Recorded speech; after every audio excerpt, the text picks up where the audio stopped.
Hi everyone, welcome back to learn well. I hope आप सभी अच्छे होंगे। आज हम एक बहुत ही इंटरेस्टिंग टॉपिक पर बात करने वाले हैं, that is MSME as a seed bed of entrepreneurship.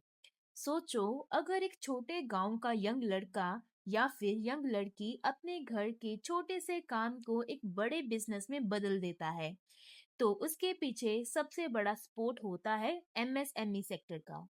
MSME को इकोनॉमी का बैकबोन भी कहा जाता है, क्योंकि ये सिर्फ जॉब क्रिएट ही नहीं करता, बल्कि नए एंटरप्रेन्योर्स को बर्थ देता है। इस लेक्चर में हम स्टेप बाय स्टेप समझेंगे। सबसे पहले एक सिंपल सी इंट्रोडक्शन, फिर सीड बेड ऑफ एंटरप्रेन्योरशिप का एग्जैक्ट मीनिंग, उसके बाद एमएसएमई क्यों एंटरप्रेन्योरशिप का सीड बेड है, विद प्रैक्टिकल एग्जांपल्स जैसे कि अमूल डेयरी कॉरपोरेशन, लिज्जत पापड़ और लोकल स्टार्टअप जिन्होंने छोटे लेवल से शुरू करके बड़ा नाम कमाया है। और finally problems of MSMEs face करते हैं और उनके कुछ रेमेडियल मेजर्स देखेंगे। तो वीडियो को एंड तक जरूर देखना, और अगर आप नए हो चैनल पे तो सब्सक्राइब करना बिल्कुल मत भूलना और प्रेस द बेल आइकन ताकि फ्यूचर अपडेट्स मिस ना हो। तो चलिए स्टार्ट करते हैं आज का लेक्चर। सबसे पहले देखते हैं introduction. Industrialization plays an important role in the economic growth of a country. Industrialization एक कंट्री की इकोनॉमिक ग्रोथ में बहुत इंपॉर्टेंट रोल प्ले करता है।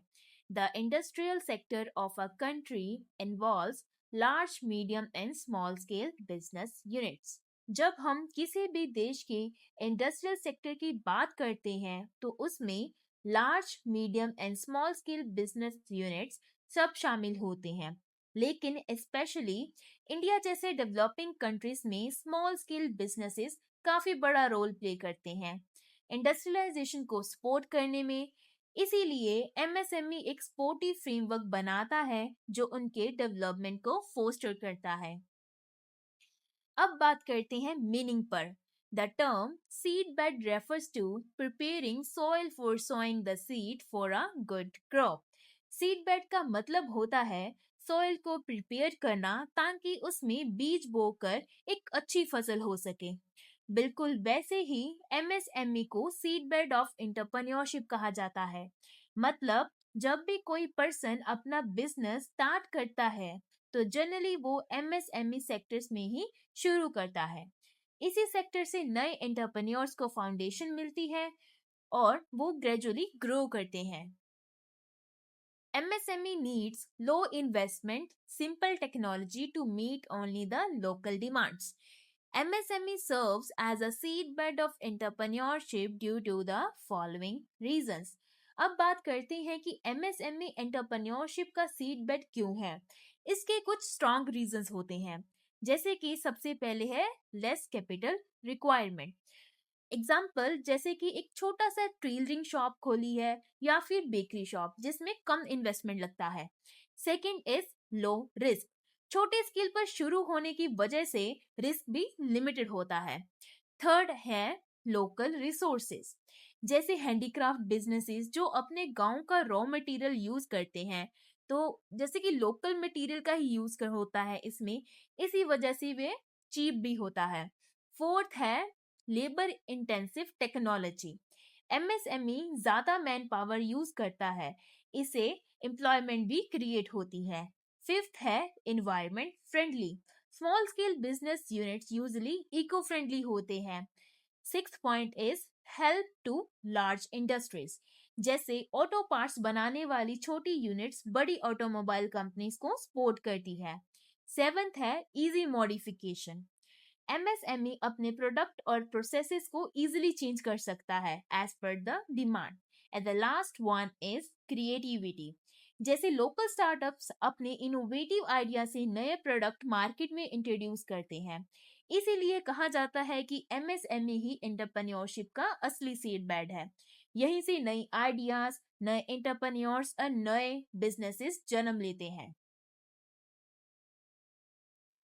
अब बात करते हैं features of MSME. So these are the features of MSME. सबसे पहले है कैपिटल इन्वेस्टमेंट। एमएसएमई को शुरू करने के लिए ज़्यादा पैसे नहीं चाहिए होते हैं। फॉर एग्जाम्पल एक स्मॉल बेकरी या फिर टेलरिंग यूनिट जैसे, जिसमें कम इन्वेस्टमेंट लगता है। सेकंड है labour intensive. MSME are generally labor intensive. They do not require costly tools and techniques. MSMEs ज़्यादा मैन पावर यूज करता है और कॉस्टली मशीन्स की नीड कम होती है। इससे एम्प्लॉयमेंट भी जनरेट होता है। थर्ड है MSME can be establish in a short period. MSME को स्टार्ट करना इजी होता है। एक छोटी सी शॉप या फिर वर्कशॉप आप कुछ ही टाइम में सेटअप कर सकते हो। फोर्थ है use of local material. MSME use the locally available raw material in agriculture, forest and mineral resources. MSME local resources use करते हैं जैसे कि एग्रीकल्चर प्रोडक्ट्स, फॉरेस्ट प्रोडक्ट्स और या फिर मिनरल्स। फिफ्थ है saving foreign currencies. MSME helps to earn and save the valuable foreign currencies by producing and exporting goods. जब हम गुड्स खुद बनाते हैं और एक्सपोर्ट करते हैं तो इंपोर्ट पे खर्चा कम होता है और फॉरेन करेंसी सेव होती है। Sixth is base for large units. MSMEs are the training ground for local entrepreneurs. MSMEs help in transferring the knowledge and skill to the other enterprises. They may also grow into the medium and large size enterprises. MSME एक training ground होता है। यहीं से entrepreneur सीखकर आगे चलकर medium या फिर लार्ज स्केल इंडस्ट्रीज एस्टेब्लिश कर लेते हैं। नेक्स्ट है equitable distribution. MSME can bring about a more equitable distribution of income. MSME rural areas तक इंडस्ट्री ले जाते हैं जिससे इनकम और अपॉर्चुनिटीज इक्वली डिस्ट्रीब्यूट होती है। एट्थ पॉइंट है economic stability. MSME also help to create economic stability. MSME local demand पूरी करके रीजनल इकोनॉमी को स्टेबल बनाता है। नेक्स्ट है जॉब अपॉर्चुनिटीज। ये सेक्टर रूरल या फिर यूथ को जॉब देता है और अनएम्प्लॉयमेंट कम करता है। एग्जाम्पल खादी, हैंडलूम और हैंडीक्राफ्ट जैसे कामों में। टेंथ है mobilization of resources. MSME help to mobilize the resources of capital and skill which often would remain inadequate utilized. Local talent, saving और रॉ मटेरियल का बेस्ट यूटिलाइजेशन होता है। नेक्स्ट है फ्लेक्सिबिलिटी। MSME इजीली अपने product और process को modify कर सकते हैं according to the market demand. And the last one is low rate of risk. क्योंकि इन्वेस्टमेंट कम होता है, रिस्क भी लिमिटेड होता है। नेक्स्ट हम डिस्कस करेंगे role and importance of MSME। अब MSME का क्या रोल, क्या इम्पोर्टेंस है देखते हैं। सबसे पहले है generation of employment. MSME large industry से ज्यादा एम्प्लॉयमेंट जनरेट करते हैं as per the unit of capital. MSMEs large industry से ज्यादा एम्प्लॉयमेंट जनरेट करते हैं per unit of capital. MSME काम प्रोवाइड करते हैं जैसे कि जो लोग अनएम्प्लॉयड हैं, more worker for under employment and supplementary work provide करते हैं for the seasonally unemployed workers के लिए। Second is lesser capital requirement. ये स्मॉल सेविंग्स और इन्वेस्टमेंट्स के थ्रू भी रन हो जाते हैं। थर्ड है मोबिलाइजेशन ऑफ कैपिटल।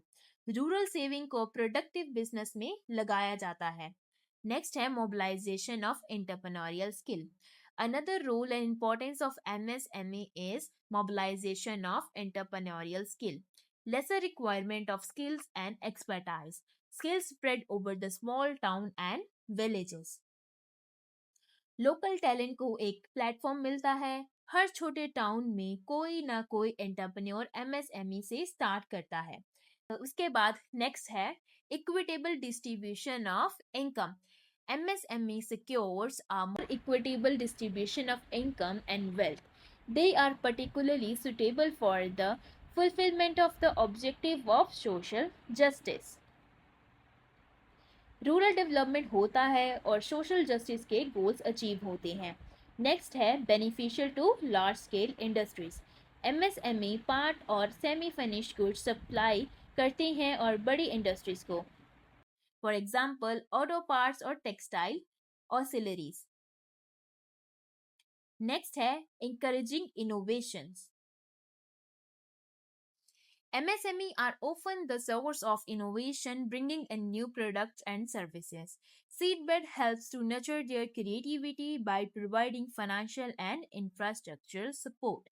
MSME नए प्रोडक्ट और नई आइडियाज टेस्ट करते हैं। स्टार्टअप की मेजॉरिटी यहीं से स्टार्ट होती है। And the last one is rural and local development.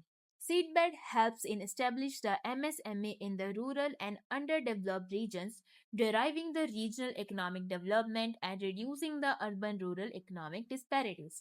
MSME rural economy को अपलिफ्ट करते हैं और अर्बन रूरल डिस्पैरिटीज रिड्यूस करते हैं।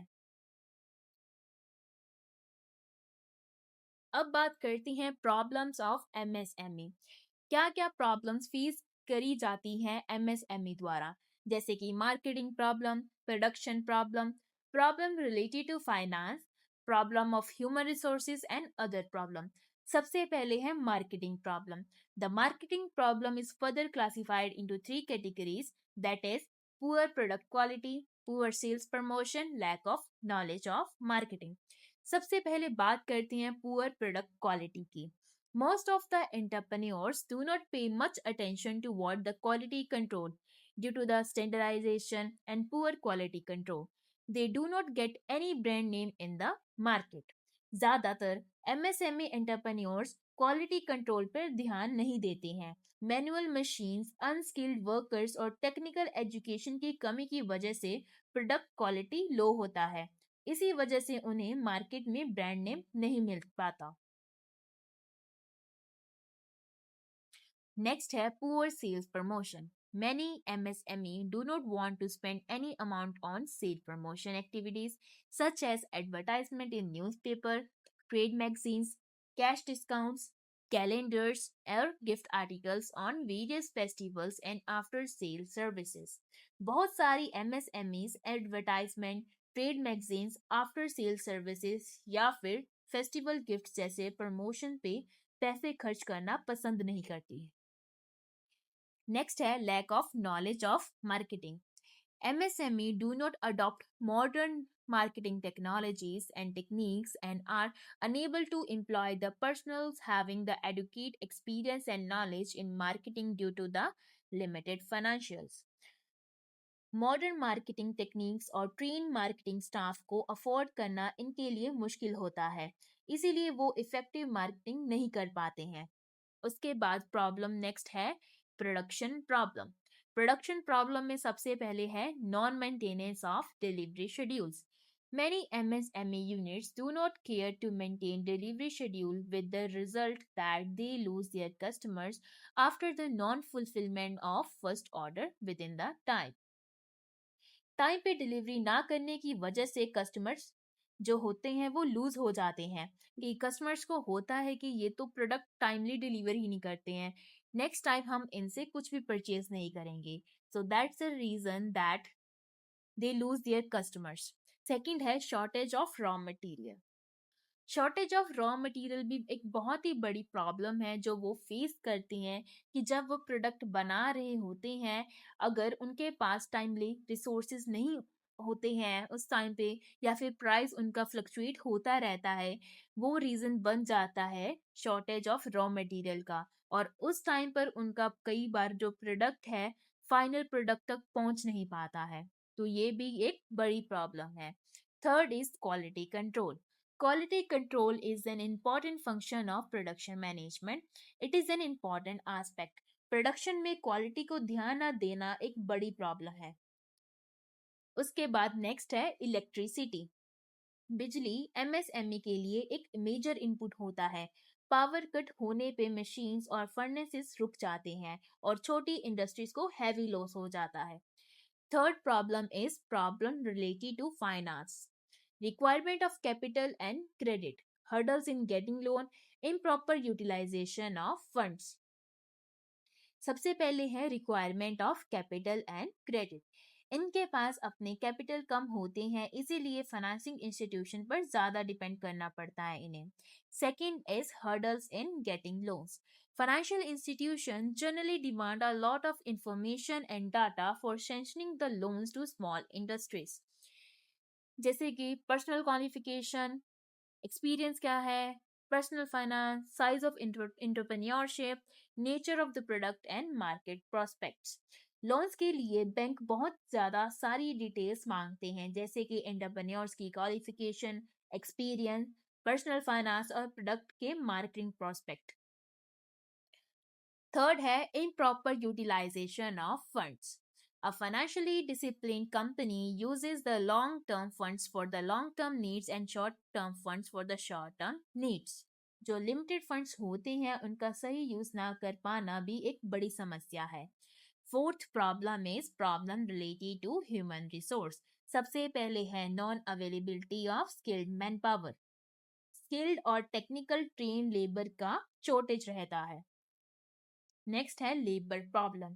लेबर अनरेस्ट, स्ट्राइक और कम प्रोडक्टिविटी की वजह से एमएसएमई को दिक्कत होता है। And the last is other problem. Other problems में आ जाता है जैसे कि technological changes, licence system, machinery and other equipment, lack of technological upgradation. नई टेक्नोलॉजी को अडॉप्ट करना छोटी इंडस्ट्रीज के लिए मुश्किल होता है। सेकंड है लाइसेंस सिस्टम। लाइसेंस और परमिट्स लेने के लिए भी कॉम्प्लेक्स प्रोसीजर को फॉलो करना पड़ता है। उसके बाद है machinery and other requirements. Advance machinery और स्पेयर पार्ट्स अफोर्ड करना एमएसएमई के लिए कॉस्टली होता है। And the last, lack of technological upgradation. Outdated machineries और टेक्निक्स की वजह से प्रोडक्शन और क्वालिटी दोनों प्रोबिट होती हैं। इन शॉर्ट एमएसएमई को marketing, production, finance, man power और टेक्नोलॉजी हर लेवल पर अलग अलग चैलेंजेस फेस करने पड़ते हैं।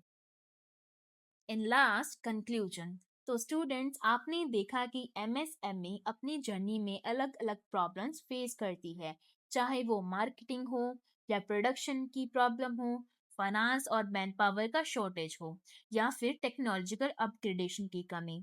इन सब चैलेंजेस के बावजूद एमएसएमई हमारे देश की इकोनॉमी का बैकबोन है। अगर इन इश्यूज को सही पॉलिसी सपोर्ट, ट्रेनिंग और मॉडर्न टेक्नोलॉजी के जरिए सॉल्व किया जाए तो एमएसएमई और तेज ग्रो कर सकता है। तो एमएसएमई और तेज ग्रो करके एम्प्लॉयमेंट, इनोवेशन और इकोनॉमिक डेवलपमेंट में बड़ा योगदान दे सकता है। आई होप आप सभी को ये टॉपिक बिल्कुल क्लियर हो गया होगा।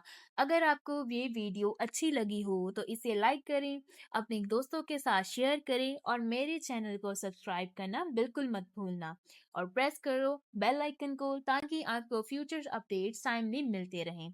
तो मिलते हैं नेक्स्ट वीडियो में एक नए टॉपिक के साथ। Until then keep learning, keep growing only with learn well.